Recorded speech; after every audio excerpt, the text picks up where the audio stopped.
बिस्मिल्लाहिर्रहमानिर्रहीम अस्सलाम वालेकुम।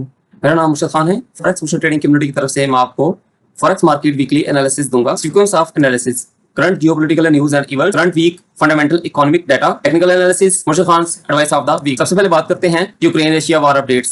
सीज फायर की बात हो रही थी लास्ट टाइम, आपको पता है लास्ट का में बैठक भी हुई और कोई किसी किस्म का समझौता नहीं हुआ। करंट क्या है कि यूक्रेन की जो स्टैंडिंग है वो आपके सामने ही है। इस वक्त जो यूक्रेन है ये पूरी दुनिया को ये रिक्वेस्ट कर रहा है कि किसी तरह रशिया को सीज फायर के ऊपर आमादा किया जाए, रशिया सीज फायर कर दे, लेकिन ऐसे लग नहीं रहा फिलहाल। ये देखें पूरी दुनिया के आगे उस गिड़गिड़ा रहा है। अब देखें दूसरी तरफ अमेरिकन की जो स्टैंडिंग है वो आपके सामने ही है कि कोई पीस डील नहीं हुई, जिस वजह से अभी जो ट्रंप है वो दोबारा जो है ये सैंक्शंस की या उसके ऊपर जो टैरिफ्स वगैरह की जो धमकी है वो दोबारा लगा रहा है। दोबारा जो है ना खतरा आप देखें रूस के ऊपर आ रहा है चीज का।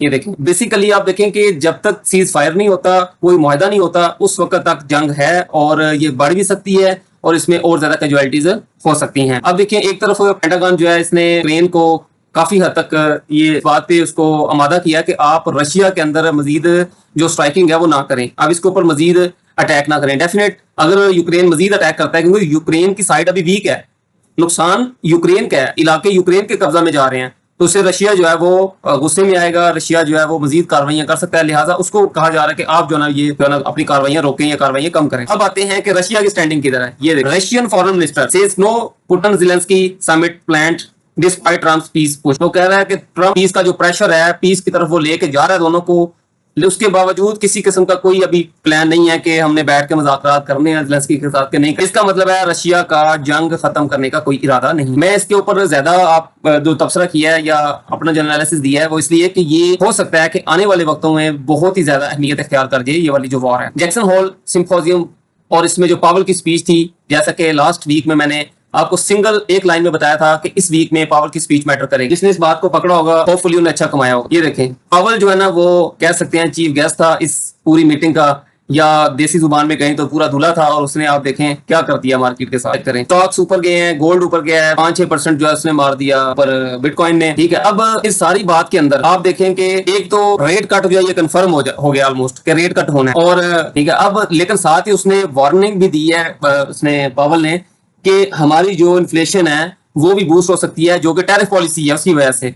मतलब उसने सीधी सीधी जो है ना वो हुकूमत की पॉलिसियों के ऊपर भी एक तनकीद की है, बल्कि एक वार्निंग दी है, खदशा जाहिर किया है कि उसका जो रिवर्सल इम्पैक्ट होगा उसके ऊपर इकोनॉमी के ऊपर वो क्या होगा। तो ओवरऑल रेट कट होना है तो डेफिनेट जो डॉलर है वो और ज्यादा डिप ले सकता है, और गोल्ड जो है ये बुलिश हो सकता है, क्योंकि हम गोल्ड में मोस्टली ट्रेड करते हैं।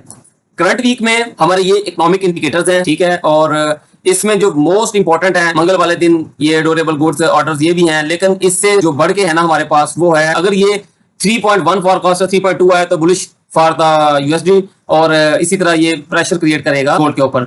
अगर ये इतना आता है 2.9% तो इट मींस कि ये डॉलर के हक में सही नहीं होगा और गोल्ड जो है वो मजीद ऊपर जाएगा। इसी तरह एम्प्लॉयमेंट क्लेम्स है, यानी जो वेले लोग हैं वो कितने हैं हमारे इधर अमेरिका के, ये वो चीज है। इतना डाटा इस हिसाब से आएगा तो मार्केट रिएक्ट करेगी। ठीक है, 240 के आया तो बुलिश फॉर द यूएसडी, 225 के आता है तो फिर ये बुलिश फॉर द यूएसडी। ये डाटा हमारा कोर पीसी प्राइस इंडेक्स है, ये मोस्ट इंपॉर्टेंट है, और ये 0.4% अगर आ जाता है तो आप देखेंगे कि गोल्ड जो है ये बहुत ही ज्यादा जो है ना ये क्रैश कर सकता है। इस सूरत में कम से कम ये $20-25 $30 सडन मूवमेंट दे सकता है, और अगर ये 0.2% आता है तो फिर ऊपर ही ऊपर है।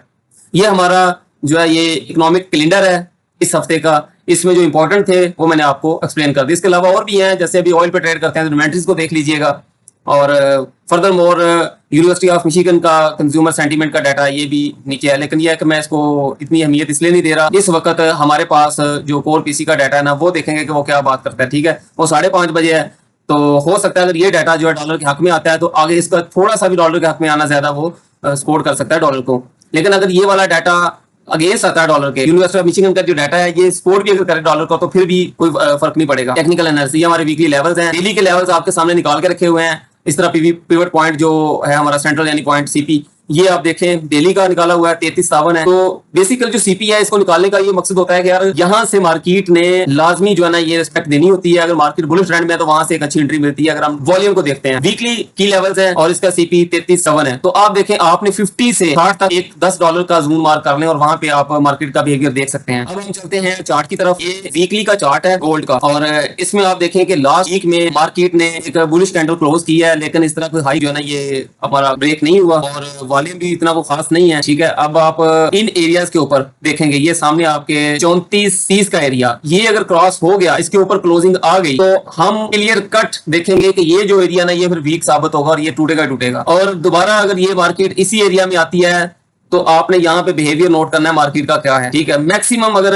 ये आता भी है नीचे तो हमें एक अच्छी जो ना बुलिश एंट्री दे सकता है। हम इसी को अब देखते हैं डेली के ऊपर। आप देखिए डेली में मार्केट ने अच्छा खासा जो ना हमें यहाँ पे जो ना ये रिजेक्शन दिखाई है और एक ट्रेंड जो ना ऐसे लगता है जैसे स्टार्ट हो गया है। अब कम से कम ये जो हायर लो बना है ना, इससे एक चीज कंफर्म होती है कि कुछ ना कोई ताकत मौजूद है मार्केट में। H4 में अगर देखें तो मार्केट जो है अपना एक जो ट्रेंड था डाउन का, ठीक है, लोअर लो लोअर हाइज बन रहे थे, अब ये क्रॉस होके तो हमें एक ट्रेंड जो है ना ये चेंज होता हुआ नजर आ रहा है। और जो कम से कम चलेगा, इसका जो फर्स्ट टारगेट है ये यहाँ तक होगा। ये मैं आपको ये लगा देता हूँ, ये देखें ये एरिया आपके सामने ही है, यहाँ तक ये यहाँ तक जाएगा। अब उसके बाद अगर इसके ऊपर क्लोजिंग देता है तो हमारा डेफिनेट ये जो है ना ये मिटिगेट होगा, एरिया ये लाजमी टच होगा। यहाँ से लिक्विडिटी लेके दोबारा इसी एरिया से रीटेस्ट करके तो इसके ऊपर जाना है, ठीक है। ये हमारा टेक्निकली है और मैं कभी भी जो है ये छोटे टाइम फ्रेम नहीं देखता, जस्ट वो एंट्री के लिए होते हैं। लेकिन आप H4 से नीचे ना आया करें अगर आप गोल्ड पे ट्रेड करते हैं, ठीक है। इससे नीचे जस्ट आप एंट्री तलाश किया करें, लेकिन ट्रेंड देखने के लिए, ओवरऑल आउटलुक देखने के लिए आप बड़े टाइम फ्रेम को देखा करें। मुर्शिद Khan advice of the week: only your TP and SL take you out of a trade, otherwise the market will throw you out of the forex forever। हमेशा TP और SL इस्तेमाल करें और इन दोनों के अलावा आप कोई भी चीज मार्केट से आपकी जो लगी हुई ट्रेड है उसमें से बाहर ना निकालें, अदरवाइज क्या होगा कि मार्केट आपको हमेशा के लिए जो है फॉरेक्स मार्केट से निकाल देगी। ठीक है, बहुत बड़ी बात है, इसको आप सोचिएगा। अगर किसी का कोई सवाल है तो